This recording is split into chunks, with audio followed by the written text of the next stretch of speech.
एक दिलचस्प कहानी, एक फैमिली स्टोरी जो आपको बेहद पसंद आएगी। मेरा आपसे अनुरोध है कि आपने अभी तक मेरे चैनल को सब्सक्राइब नहीं किया है तो प्लीज़ सब्सक्राइब करें, ये बिल्कुल फ्री है। तो ज़रूर से सब्सक्राइब करें। धन्यवाद। अब आगे की कहानी। मैं एक नर्स थी। मेरी नौकरानी मेरी बेटी की देखभाल करती थी, क्योंकि ज़्यादातर मैं नाइट शिफ्ट में ही रहती थी। पर कुछ दिन से मेरी नौकरानी मुझे कुछ ज़्यादा ही परेशान सी दिखाई दे रही थी। वो मेरे पास आती पर मुझसे बिना कुछ कहे ही वहां से चली जाती। फिर एक दिन अचानक से वो मुझसे बोली, मैडम, आप रात की शिफ्ट करना बंद कर दें। आप तो चली जाती हैं और भुगतना मुझे पड़ता है। मुझे उसकी बातें कुछ समझ नहीं आती। एक दिन मैं नाइट शिफ्ट के लिए हॉस्पिटल गई, पर अचानक वहां मेरी तबीयत कुछ खराब होने की वजह से जल्दी घर आ गई। तो मेरे कमरे से चीखों की आवाजें आ रही थीं। मेरे पति किसी काम से बाहर गए थे। मैंने जब कमरे का दरवाजा खोला तो सामने का मंजर देखकर मेरी तो आत्मा ही सिहर गई, क्योंकि मेरी बेटी, मैं कई दिनों से देख रही थी कि नौकरानी बाहर चली जाती।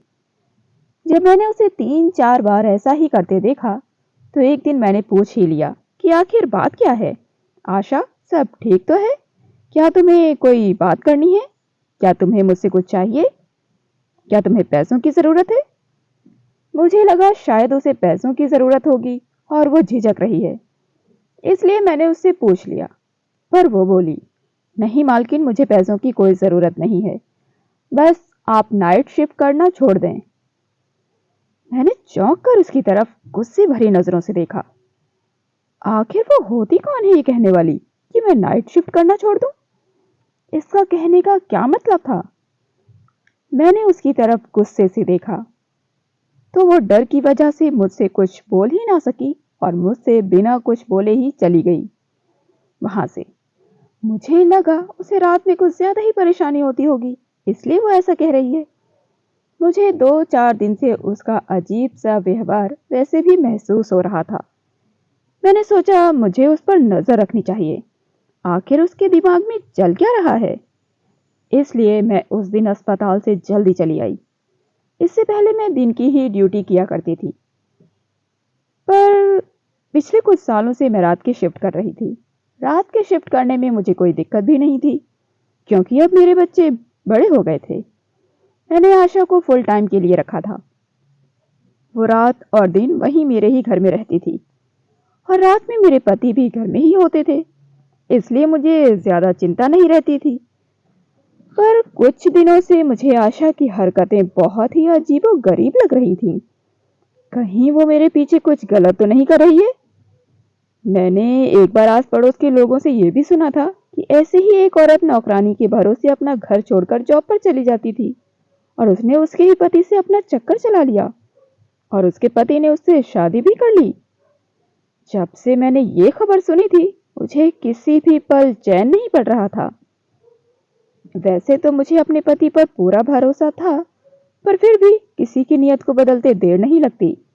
इसलिए मैंने नौकरानी और अपने पति पर नजर रखने की सोची। मैं देर रात तक ड्यूटी करने की वजह से सुबह देर तक सोती रहती और मेरे पति नौकरानी के ही हाथ का नाश्ता करके ऑफिस चले जाते। मैंने सोचा कि अब से मैं ही उन्हें नाश्ता बना कर दूंगी, पर सुबह 5 बजे आने की वजह से मैं इतना थक जाती कि लेटते ही मुझे नींद आ जाती और मैं इतनी गहरी नींद में सो जाती कि मुझे सुबह उठने का मन ही नहीं करता और मैं सुबह की सोई दोपहर के 2 बजे 3 बजे ही तक उठती थी। नहाने धोने फ्रेश होने में ही घंटा चला जाता था। फिर दोपहर का लंच करती और घर के छोटे मोटे काम को निपटाती और फिर शाम का वक्त हो जाता और मैं फिर तैयार होकर हॉस्पिटल के लिए निकल जाती। कभी कभी मेरे पति शिकायत भी किया करते थे कि जानवी, तुमने तो अपनी लाइफ को इतना बिजी कर लिया है कि तुम्हारे पास तो मेरे लिए टाइम ही नहीं है। आखिर मुझे भी तुम्हारी जरूरत महसूस होती है। हम दोनों को एक साथ टाइम स्पेंड किए कितना वक्त हो गया है ना जाने। पर मेरे पति बहुत अच्छे थे। मैं उन्हें किसी ना किसी तरह से मना ही लिया करती थी और वो बहुत जल्दी मेरी बात मान भी लिया करते थे। जिंदगी का सफर यूं ही चल रहा था और मुझे कोई ऐसी बात नजर भी नहीं आई जिससे मुझे कोई शक होता या फिर संकोच होता। जिंदगी पुरसुकून चल रही थी। आशा एक दिन फिर मेरे पास आई और कहने लगी, मैडम जी, अपनी ड्यूटी रात की जगह दिन की करवा लीजिए। आप तो चले जाते हैं और आपकी सजा मुझे भुगतनी पड़ती है। इस बार उसने बात बहुत गुस्से में कही और अपनी बात खत्म करके वहां से चली गई। मैं चौंक गई और मैंने सोचा कि मेरे हिस्से की सजा, इसका क्या मतलब था? कहीं वो मेरे हिस्से का टाइम मेरे पति के साथ तो नहीं गुजार रही? ये सोचकर तो मेरी जान ही निकल गई। मेरे पैरों तले से तो जैसे जमीन ही खिसक गई हो। मुझे अपने पति पर पूरा विश्वास था, पर मेरा विश्वास अब डगमगाने लग गया था। लेकिन फिर मैंने सोचा, नहीं, ऐसा नहीं हो सकता, वो बस ऐसे ही कह रही होगी। लेकिन फिर मैंने सोचा कि नहीं, आखिर वो ऐसे ही तो नहीं कह रही होगी, उसकी इस बात के पीछे कोई तो वजह होगी। पर मैं भी क्या कर सकती थी, क्योंकि मैंने अपना काम बड़ी ही ईमानदारी से निभाया था। और अस्पताल वाले जिस भी वक्त की ड्यूटी लगा देते, मैंने कभी मना नहीं किया था और अपना काम बड़ी ईमानदारी से कर रही थी। और मुझसे पहले ही पूछ लिया गया था कि मुझे नाइट शिफ्ट करने में कोई दिक्कत तो नहीं है। मैंने भी हाँ कह दिया था। अब मैं अपनी बात से पीछे नहीं हट सकती थी, क्योंकि मेरी बात खराब हो जाती और मेरे स्टाफ वाले भी मुझ पर बहुत भरोसा करते थे। मैं ऐसे अचानक से बीच में ही शिफ्ट को नहीं चेंज करवा सकती थी और मैं ये जॉब ऐसे अचानक से छोड़ भी नहीं सकती थी। इतने सालों की मेरी मेहनत खराब हो जाती। मैंने आशा को 24 घंटे की ड्यूटी के लिए रखा था और उसे भी कोई दिक्कत नहीं थी। आशा एक विधवा औरत थी। उसके तीन तीन बच्चे थे जिन्हें पालने के लिए ही वो नौकरी कर रही थी। उसका पति एक सड़क हादसे में मारा गया। इतने सालों में उसने कभी कोई मुझसे शिकायत नहीं की और ना ही मुझे उससे कभी कोई शिकायत हुई। उसके तीन छोटे बच्चे उसके माँ बाप के साथ रहते थे और वही उनकी देखभाल किया करते थे, इसलिए उसे 24 घंटे की नौकरी करने में कोई भी परेशानी नहीं थी। वो अकेले ही हमारे घर पर रहती थी। उसे जो भी तनख्वाह मिलती वो अपने गांव भेज दिया करती थी अपने बच्चों के लिए। हालांकि मैंने उसे कई बार कहा भी, अगर तुम चाहो तो अपने बच्चों को यहाँ बुलाकर रख सकती हो, जहां तुम रहती हो वहां तुम्हारे बच्चे भी रह लेंगे। पर ना जाने क्यों वो हमेशा ही मना कर दिया करती थी। वक्त ऐसे ही गुजर रहा था। आज तक ना ही उसने कभी किसी शिकायत का मौका दिया और ना ही कभी किसी फैमिली मेंबर की शिकायत की। लेकिन पिछले कुछ दिनों से ही उसका व्यवहार बहुत ही अजीब हो गया था। वो पिछले कई दिनों से मुझसे एक ही बात बार बार किया करती थी कि अपनी ड्यूटी दिन के समय की करवा लें, रात में घर में रहा करें। और मुझे उसकी ये बात बहुत ही अजीब लगती कि रात में आखिर ऐसा क्या होता है जिसकी वजह से वो ये बोलती है। एक दिन ऐसा हुआ कि मैं नाइट शिफ्ट में अस्पताल में थी, तो एक नर्स ने मुझसे आकर कहा कि मैडम, आपसे कोई मिलने आया है। मैंने उससे पूछा, कौन है? तो उसने कहा, शायद आपके रिश्तेदार हैं। मैंने सोचा, इस वक्त इतनी रात को मेरा कौन सा रिश्तेदार मुझसे मिलने आ गया, वो भी अस्पताल में। मैं बाहर गई तो देखा एक अनजान औरत मेरे सामने खड़ी थी। मैंने उससे पूछा, जी आप कौन और यहाँ मुझसे मिलने क्यों आई हैं? तो उसने कहा, क्या आप ही जानवी हैं? उसकी बात सुनकर मैंने कहा, जी मैं ही जानवी हूँ, बोलिए आपको मुझसे क्या काम है? मेरे इतना बोलते ही उसने अपने फोन से मेरा फोटो ले लिया और मैं उससे कुछ कह पाती वो अचानक ही वहां से गायब हो गई। मुझे तो कुछ पल के लिए कुछ समझ ही नहीं आया और जब तक मुझे समझ आया वो औरत मेरी नजरों से ओझल हो चुकी थी। मैं परेशान होती हुई वापस अंदर आई और सोचने लगी कि ये मेरे साथ हो क्या रहा है। इस वाक्य ने तो मुझे बहुत ही परेशानी में डाल दिया था कि आखिर कौन थी वो औरत और यहाँ वो किस लिए आई थी। उसने मेरी तस्वीर क्यों ली? मेरे साथ कुछ तो बहुत गलत हो रहा है। रात की ड्यूटी की वजह से मैंने अपनी फैमिली को बहुत नजरअंदाज किया था। जब मैं नाइट शिफ्ट करके घर जाती तो इतना थक जाती कि सो जाती और मेरे पति ऑफिस चले जाते। हमारी आपस में बहुत ही कम बात होती थी।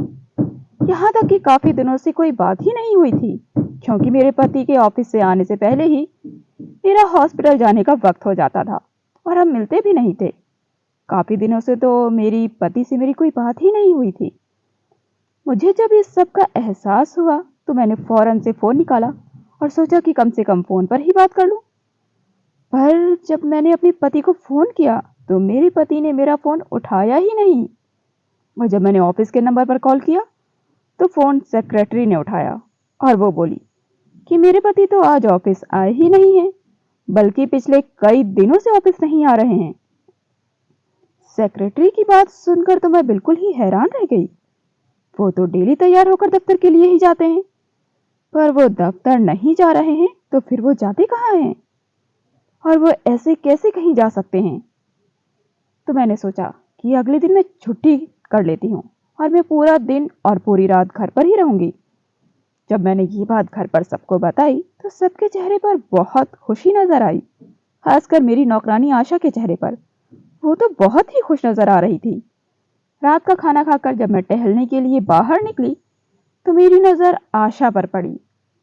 वो किसी से फोन पर बात कर रही थी। मैंने थोड़ा पास जाकर सुनने की कोशिश की। वो किसी से बता रही थी कि मैडम जी आज घर पर ही हैं। शुक्र है आज तो मेरी जान छूटी, वरना तो उनके हिस्से की सजा भुगतते भुगतते मेरा दम ही निकल जाता। जब मैं उसके पास गई और मैंने उससे पूछा, आशा तुम किससे बात कर रही हो? तो उसने कहा, कुछ नहीं मैडम जी, मैं अपने पिताजी से बात कर रही हूँ, बच्चों का हाल चाल पूछ रही थी। और हड़बड़ा कर उसने फोन कट कर दिया। मुझे अब आशा पर शक हो चुका था। ये जरूर कुछ ना कुछ खिचड़ी पका रही है और मुझसे कोई ऐसी बात जरूर छुपा रही है। कहीं ऐसा तो नहीं कि किसी गलत काम में पड़ गई हो। मैंने सोचा कि आज तो मैं घर पर रहकर देख ही लेती हूँ कि आखिर मेरे घर में क्या खिचड़ी पक रही है। रात में सब आराम से अपने अपने कमरे में सोए। मैं पूरा दिन घर पर ही रही, सुबह का नाश्ता साथ में किया, दिन भर मैं सबके साथ रही, पर मुझे तो कुछ ऐसा महसूस ही नहीं हुआ जिससे मुझे किसी पर किसी तरह का कोई शक होता। मैं उस दिन किसी काम से बाहर भी नहीं गई, लेकिन मुझे कुछ भी अजीब नहीं दिखा। बस एक चीज कि वो मेरी बेटी माही के अलावा। मेरी बेटी माही आशा की बहुत ही ज्यादा चिपक रही थी। वो उसके बहुत ही करीब होने की कोशिश कर रही थी, उससे बहुत ही लाड प्यार दिखा रही थी। पर मेरी नौकरानी आशा उसे बार बार इग्नोर कर रही थी, उसे दूर हटाने की कोशिश कर रही थी। मैंने बस यही सोच लिया कि शायद मैं पूरा दिन घर पर नहीं रहती हूँ, इसलिए मेरी बेटी माही मेरी नौकरानी के ज्यादा ही करीब हो गई है। दिन भर वो उसके ही साथ रहती है, शायद यही वजह हो। खैर मैंने पूरा दिन घर पर रहकर देख लिया, पर ऐसा कुछ भी घर में अजीब नहीं हुआ जिससे मुझे किसी पर शक होता। मैं तो आशा से अंदर ही अंदर गुस्सा सी हो गई थी कि आखिर वो इस तरह की बातें क्यों कर रही थी। मेरी नाइट ड्यूटी के पीछे ही पड़ गई है, सीधी लगाकर बैठ गई है कि मैं नाइट ड्यूटी ना करूं। मैंने फिर से ही अगले दिन से अपनी नाइट ड्यूटी स्टार्ट कर दी। करीब एक हफ्ते तक मैंने नाइट शिफ्ट फिर से की। अगले दिन मैं थोड़ा जल्दी उठ गई क्योंकि मेरी सहेली की बेटी की शादी थी। मैंने सोचा उसके लिए कुछ गिफ्ट ले आऊं।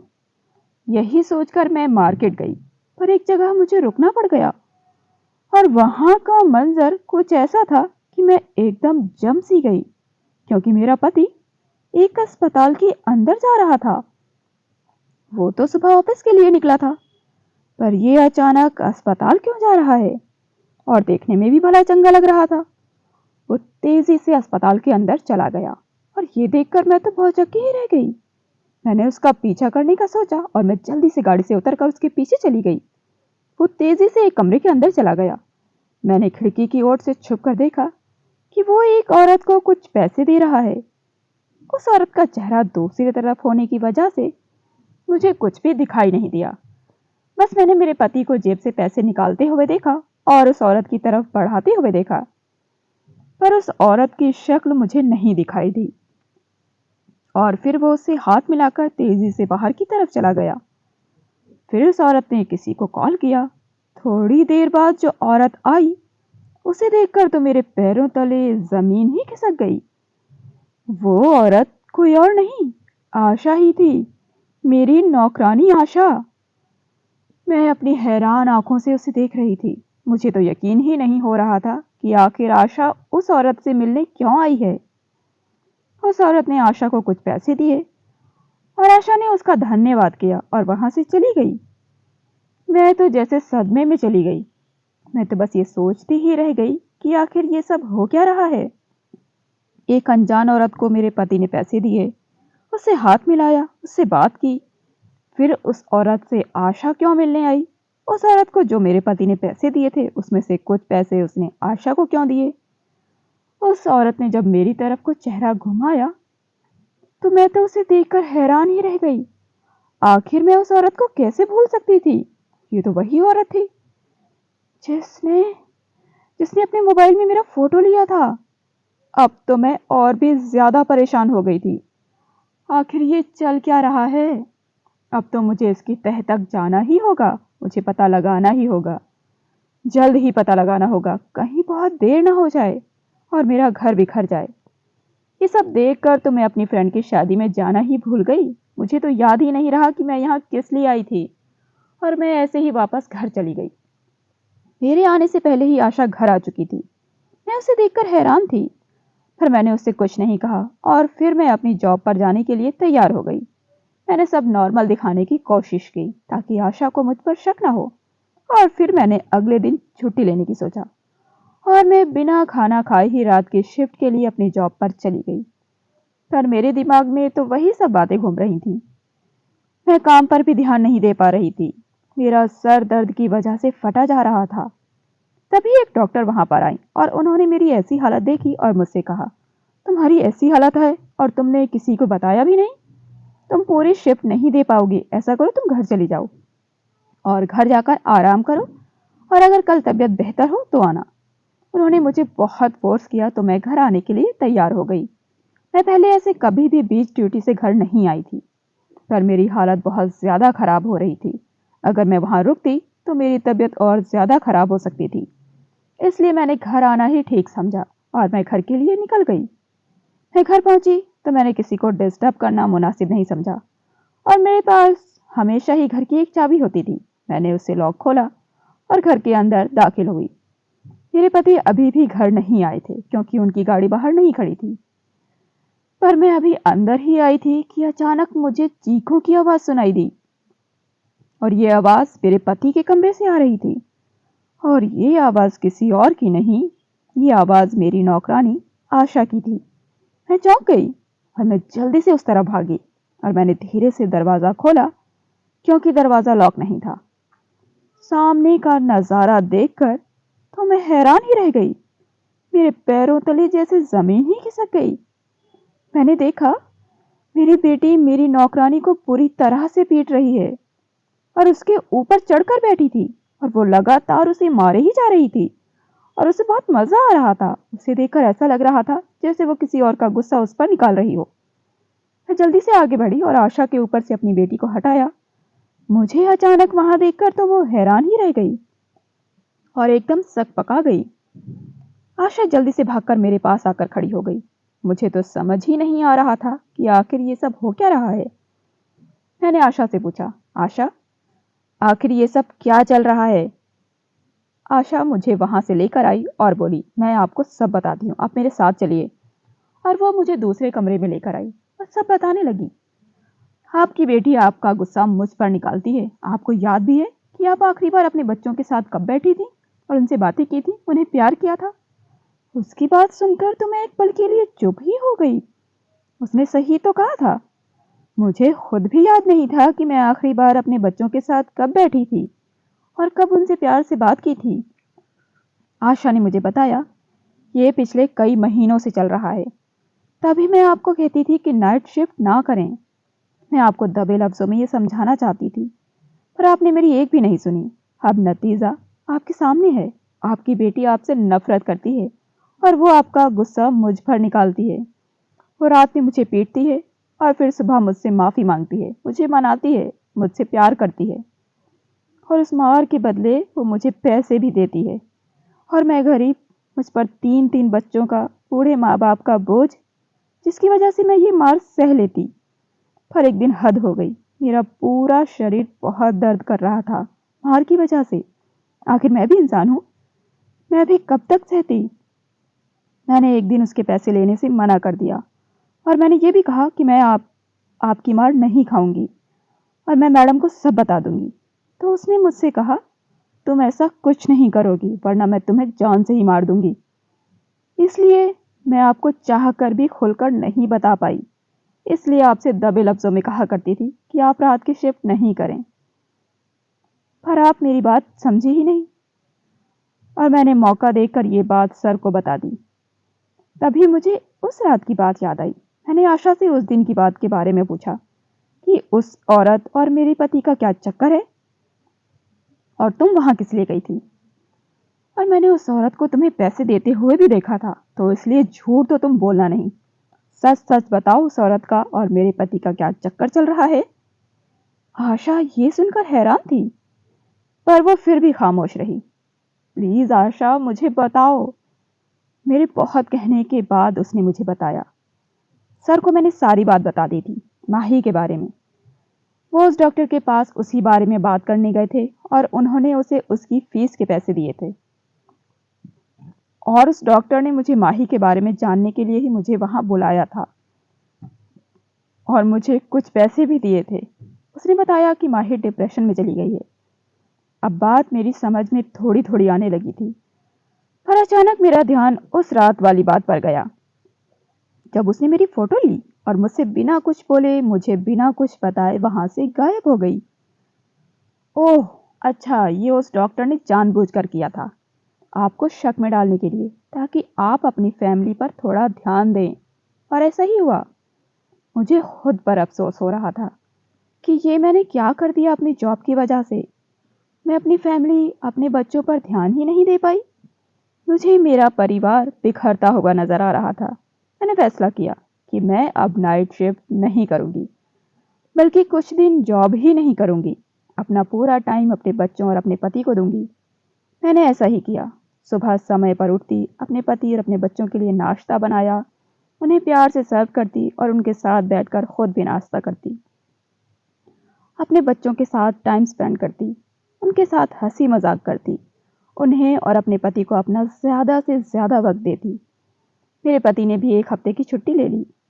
डॉक्टर के कहे अनुसार हमें घर का माहौल खुशनुमा बनाकर रखना था और एक दूसरे के साथ ज़्यादा से ज़्यादा टाइम स्पेंड करना था। इस दौरान मेरी बेटी भी बहुत खुश रहने लगी थी। उसमें काफ़ी सुधार हुआ था। फैमिली के साथ रहकर मुझे असली ज़िंदगी का एहसास हुआ, वरना अभी तक तो बस ज़िंदगी चल रही थी। अब मुझे फैमिली का असल मायने समझ आया था। मेरी फैमिली और मेरी बेटी माही पहले से बहुत बेहतर थी। तो आप सभी से मेरा ये अनुरोध है कि आप ये गलती बिल्कुल भी ना करें। अपनी जॉब या फिर किसी और वजह से अपनी फैमिली, अपने बच्चों को बिल्कुल भी नज़रअंदाज नहीं करें। बच्चों का दिल बहुत कोमल होता है। उन्हें आपके प्यार की और आपके साथ की हमेशा ज़रूरत होती है। और मैं इसका शुक्रिया अपनी मेड आशा को कहना चाहूँगी। उसकी ही वजह से मैं फैमिली का असल मायने समझ पाई। आशा करती हूँ कि आप ऐसी गलती बिल्कुल नहीं करेंगे। धन्यवाद। कहानी आपको कैसी लगी, अपनी राय हमें कमेंट बॉक्स में ज़रूर दें और वीडियो को लाइक करें, शेयर करें और चैनल को ज़रूर से सब्सक्राइब करें। ये बिल्कुल फ्री है। Thank you. Thanks for watching. जल्द ही हाजिर होंगी एक नई कहानी के साथ। तब तक के लिए अपना प्यार और सपोर्ट ऐसे ही बनाए रखें। प्लीज़ लाइक, शेयर और सब्सक्राइब।